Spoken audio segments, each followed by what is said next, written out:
Now why would I put these two cameras in one video? Because I can't get X-T4 yet. Fujifilm has just released too damn many cameras from the last month, 3 new cameras. So before I get the X-T4, let's look at X100V and X-T200. As the title suggested, I say one of them is the best value of money and another one is the worst value of money Fujifilm camera. So let's start with the X-T200. And let's hope my Sony A7S to actually focus on my face because I have a mask on. Pretty big problem these days for me. Now I'm in Causeway Bay in Hong Kong, and usually this is the shopping business district. Usually it has loads of people. And you may think this is a lot of people, but no. If you look at my video from before, this will be full of people from here to over there. Now, like you can just roll on the floor and you won't bump into anyone. But anyway, let's look at the X-T200. And I really suspicious thing that this is not focusing on my face. This is the successor of X-T100. Now X-T100 was the first really entry-level DSLR style Fujifilm mirrorless camera because of the other one like the XE series, those are like a rangefinder style, this DSLR style. This entry-level, really good value because you can buy this body only $700 US, or with this kit lens, which is only $800. What you can get is a lot. Especially it has significant improvement compared to the previous version. Focus point increased from 91 points to 425 points. As you can see, it's pretty quick and accurate. Continuous burst up to 8 FPS, which is pretty great for most things. One thing it really feels like an entry-level camera is that when it switched from LCD to viewfinder, it has noticeable, annoying delay. You will miss shots because of this. You know, I quite like this kind of kit lens that when you turn it on, it extends automatically, and then it retracts automatically when you turn off. It's not the old type that you have to unlock it manually or just big. This is not big at all. Now the X-T200 is a little bit different than the X-T100 on the body. Now it got this bit stick out, which is a little bit easier to grip. The X-T100 actually lets you change the grip, which is good, but then you have to buy them. But this integrated, good and bad, well, you can't change it now. Just like X-T100, you have quite a lot of dials, got 3. 1, 2, and 3. Now last time at the X-T100 review, I mentioned that 3 dials, that's good, but I would love to have 1 in front. Now they actually listen, they actually move it to front. This is so much better. And they are really clicky. I love that. And this third dial, which make it look like a film camera rewinding dial, I customized it to ISO. So practically I have an ISO dial. Now the screen is a 16:9 screen, so when you're shooting photo, it don't feel the screen. It doesn't matter, you got some space for other information, but when you switch to shooting video, you got to fill up the 16:9 screen. You still got a selfie screen. It's a usual flip out screen, but if you remember last time with the X-T100, the reason I was so surprised, I was so impressed about X-T100 is the screen, because that one is a flip up and flip out screen. It's hybrid. What's the problem with this one? Because this one, if you want to just flip up, you have to flip it out. Hang on. You have to flip out and turn it. But the last one, you just have to flip out. The last time when Fujifilm put that new flip up and flip out screen on the X-T100, I really hope that they will put this new screen in every single camera they make, including the professional X-T4. They didn't, and turns out even they take it away from the X-T200. I really can't understand why. I love that a lot. That is the best flip out screen design ever. I mean, Panasonic put it in S1H, But then why Fujifilm take it away? Fujifilm do it first. Oh, come on. It shoots 4K and you can use external microphone and it supports headphone with an adapter which is included in the box. The last X-T200 shoot 4K, yes, but 15 FPS, nobody gonna use that. Even when shooting 1080 high definition, the autofocus and auto exposure is just like it's on high. Well, it seems like after Sony released the A6100, this time Fujifilm follow up with a usable 4K 25-30 FPS with an actual working autofocus and auto exposure. The only thing is the auto exposure still change in steps, not smoothly, just like any other Fujifilm camera. It's not bad, but it's there. It doesn't have in-body stabilization, but it has digital stabilization. Although when you crop in 100%, you can see it is much blurrier. It also have a digital gimbal feature, but it can only take 1080, it crop in a lot, and the kit lens will stuck at the widest end. I don't really know why. Which this mode, yes, it's really stable, but I don't think it's all that useful. Here we have the $1,400 camera, the Fuji X100 V, Lot 5. Now $1,400 means that you can buy the X-T200 with a kit lens. But here, you only got the compact camera body. You can't change the lens. It can't even zoom. Why would you pay $1,400 for this? But I just love this camera. From 10 years ago when it first announced, yes, the original X100 had already been announced for 10 years. Whoops. Ever since I started my own channel, I have been using various excuses to borrow X100 from Fujifilm Hong Kong. Well, it's good looking, it has an APS-C size sensor and the revolutionary hybrid viewfinder. It can be used like a normal EVF, but the greatest way to use this is an overlay of information through a really large and bright viewfinder, an optical viewfinder. Like a Leica, the frame line also adjusts to compensate for parallax error according to the focusing distance.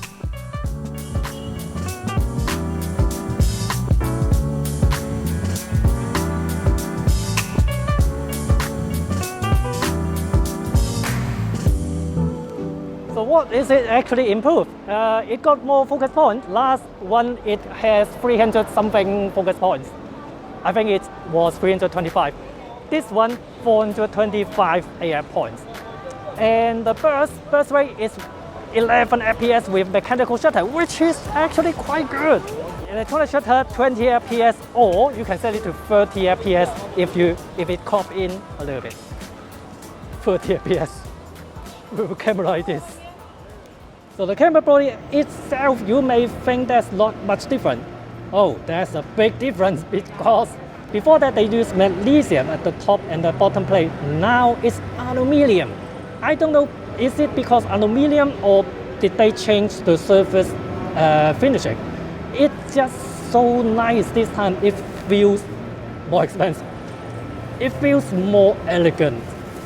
It's smoother than before, and the lines are cleaner. This is just almost like sharp edges everywhere, even including the dials. Now on the top, it's the first time they include a horseshoe cover and a really nice looking one like this. For other camera, I would just throw the horseshoe cover back into the box it comes in, but this one, if it is for me, I would keep it on because it looks so nice on it. It completes the look. Now the ISO selection window, little window here, some people don't like it. Before that you have to hold it to change ISO. You have to hold it up to change ISO. Now you just put it up and it stays up. And you can basically just shoot like this.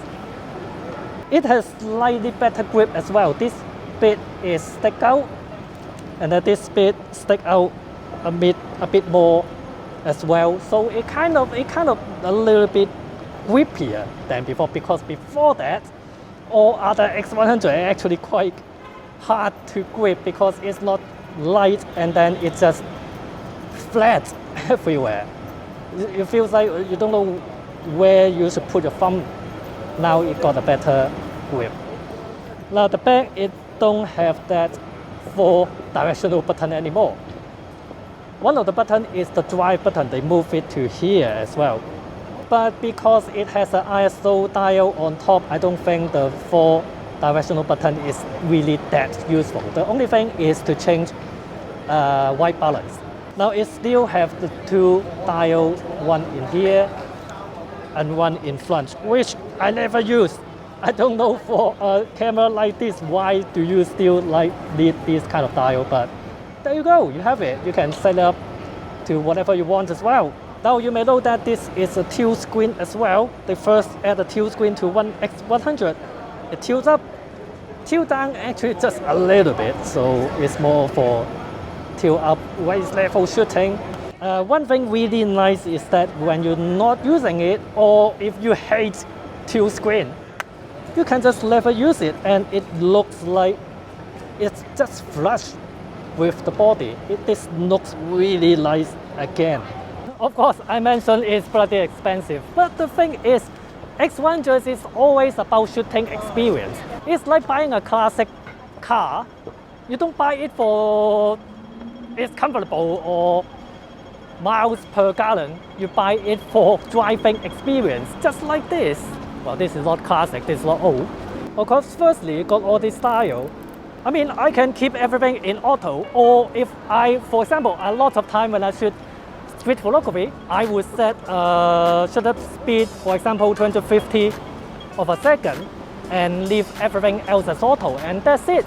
This is S mode, or why bother with S mode, A mode?